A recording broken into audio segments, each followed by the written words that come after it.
कभी इंडिया के बारे में कहा जाता था कि इंडिया की ऊर्जा यात्रा कोयले की धूल में लिपटी हुई है।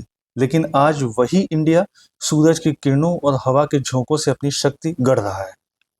ये कहानी है उस भारत की जो न केवल अपनी ज़रूरतें पूरी कर रहा है बल्कि पूरी दुनिया को दिखा रहा है कि विकास और पर्यावरण एक साथ चल सकते हैं।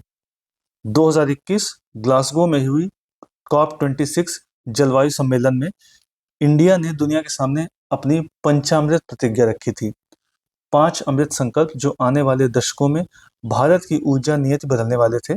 और आज सिर्फ कुछ साल बाद भारत ने उन लक्ष्यों में से एक बड़ा लक्ष्य 5 साल पहले ही पूरा कर लिया है।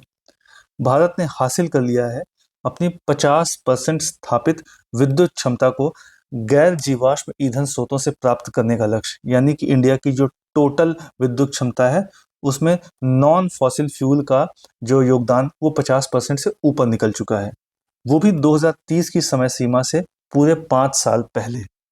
आज इंडिया की जो ऊर्जा मिश्रण है यानी एनर्जी मिक्स है वो कुछ इस तरह से है कि गैर जीवाश्म स्रोत यानी नॉन फॉसिल फ्यूल्स 51% है और जीवाश्म ईंधन यानी फॉसिल फ्यूल्स 49% तक है। जो नॉन फॉसिल फ्यूल्स हैं उनका वो 256 गीगावाट है और फॉसिल फ्यूल 244 गीगावाट। यानी अब भारत की आधी से ज़्यादा बिजली कोयले से नहीं बल्कि सूरज, हवा और पानी से आ रही है। ये जो इंडिया के नवीकरणीय स्रोत हैं उनका टोटल अलग अलग ब्यौरा हम देखें अगर तो सोलर एनर्जी से 127 गीगावाट आ रहा है, विंड एनर्जी से 53 गीगावाट आ रहा है और हाइड्रो एनर्जी जो है हाइड्रो पावर जल विद्युत वो 47 गीगावाट। ये सिर्फ आंकड़े नहीं हैं, ये बताते हैं कि भारत अब ग्रीन पावर नेशन बन रहा है। अब देख लेते हैं रिन्यूएबल एनर्जी की तरफ इंडिया की जो की इनिशिएटिव्स हैं उनको। पहला है PLI योजना यानी production linked incentive scheme. Bharat सरकार ने सोलर PV मॉड्यूल्स के लिए PLI स्कीम शुरू की, जिससे भारत अब विदेशी सोलर पैनलों पर निर्भर न रहकर अपने जो घरेलू फैक्ट्रियों में हजारों मेगावाट की क्षमता विकसित कर रहा है। दूसरा इनिशिएटिव है प्रधानमंत्री कुसुम योजना यानी PM कुसुम। यह योजना किसानों को सशक्त बना रही है। अब खेतों में सिर्फ फसलें नहीं उगती, वहां से बिजली भी बनती है। सोलर पंप और सोलर ग्रिड से जुड़ी प्रणालियां किसानों की आय दोगुना कर रही हैं। तीसरा इनिशिएटिव है राष्ट्रीय हरित हाइड्रोजन मिशन यानी national green hydrogen mission. Bharat का अगला बड़ा कदम है ये हाइड्रोजन इकोनॉमी की ओर। सरकार का लक्ष्य है कि इंडिया ग्रीन हाइड्रोजन का वैश्विक केंद्र बने, जहां उत्पादन, उपयोग और निर्यात तीनों में भारत अग्रणी हो। अगला है ग्रीन एनर्जी कॉरिडोर यानी एक ऐसा नेटवर्क जो देश भर के सोलर और विंड प्लांट से बनने वाली बिजली को ग्रिड तक तेजी से पहुंचाने में मदद करता है।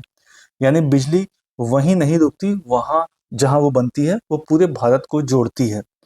अगला है नवीकरणीय ऊर्जा खरीद दायित्व यानी रीन्यूएबल परचेज ऑब्लिगेशंस, इसको RPO भी बोलते हैं। अब हर राज्य की बिजली वितरण कंपनियां यानी डिस्कॉम्स को तय प्रतिशत में रीन्यूएबल पावर खरीदना जरूरी हो गया है। इससे हर स्तर पर हरी ऊर्जा की मांग बढ़ रही है। लेकिन इसमें कुछ चुनौतियां भी हैं, कुछ की इश्यूज भी हैं। किसमें? रीन्यूएबल एक्सपेंशन में। हर क्रांति के साथ चुनौतियां भी आती हैं, भारत की हरित क्रांति भी इससे अछूती नहीं है। पहली चुनौती है ग्रिड और स्टोरेज कंस्ट्रेंट्स। सौर और पवन ऊर्जा मौसम पर निर्भर है। जब सूरज नहीं है या हवा नहीं चल रही है तब बिजली कैसे मिलेगी, यही सबसे बड़ा सवाल है और इसके लिए जरूरी है बैटरी स्टोरेज सिस्टम। दूसरी चुनौती है ट्रांसमिशन बॉटलनेक्स।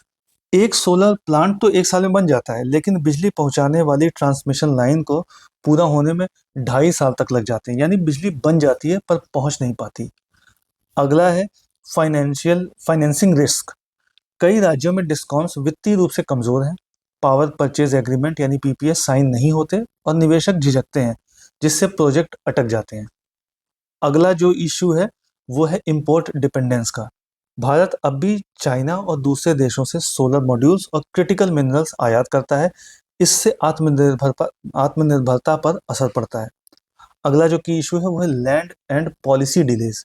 लैंड एक्विजिशन हो जाए, एनवायरमेंटल क्लियरेंस हो और अलग अलग राज्यों की नीतियों में असंगति, ये सब रिन्यूएबल प्रोजेक्ट को धीमा कर देते हैं। तो इस तरीके से भारत के लिए ये सिर्फ ऊर्जा की कहानी नहीं है, ये आत्मनिर्भरता, स्वच्छता और विकास की कहानी है। अब ज़रूरत है कि हम इन चुनौतियों से आगे बढ़ें और अगले कदम उठाएं, जिनमें स्टोरेज इन्वेस्टमेंट, बड़े पैमाने पर बैटरी एनर्जी स्टोरेज सिस्टम यानी BESS में निवेश किया जाए, ताकि बिजली सिर्फ दिन में नहीं, रात में भी उपलब्ध हो। इसके अलावा stronger infrastructure, green energy corridor को तेजी से पूरा किया जाए, ताकि कोई भी यूनिट बर्बाद ना हो। और डोमेस्टिक मैन्युफैक्चरिंग, भारत में ही सोलर पैनल्स, बैटरीज और हाइड्रोजन टेक्नोलॉजीज का उत्पादन बढ़ाया जाए, ताकि मेक इन इंडिया वास्तव में ग्रीन इन इंडिया बन जाए। इसके अलावा पॉलिसी स्टेबिलिटी, लंबे समय तक स्थिर और भरोसेमंद नीतियां हों, ताकि निवेशक और उद्योग दोनों सुरक्षित महसूस करें। इस तरह से आज भारत 51% हरी ऊर्जा के साथ खड़ा है, जो कभी असंभव लगता था, पर अब वास्तविकता है। यह वही भारत है जो कोयले के अंधेरे से निकलकर सूरज की रोशनी में खड़ा हुआ है।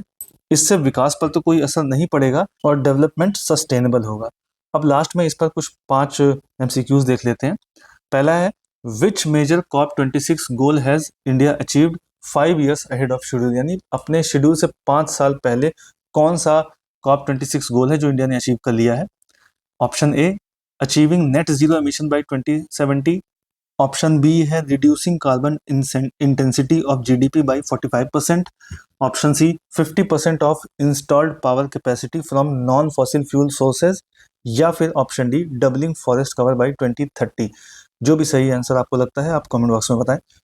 दूसरा क्वेश्चन है, what is the current share of non fossil fuels in India's installed power capacity.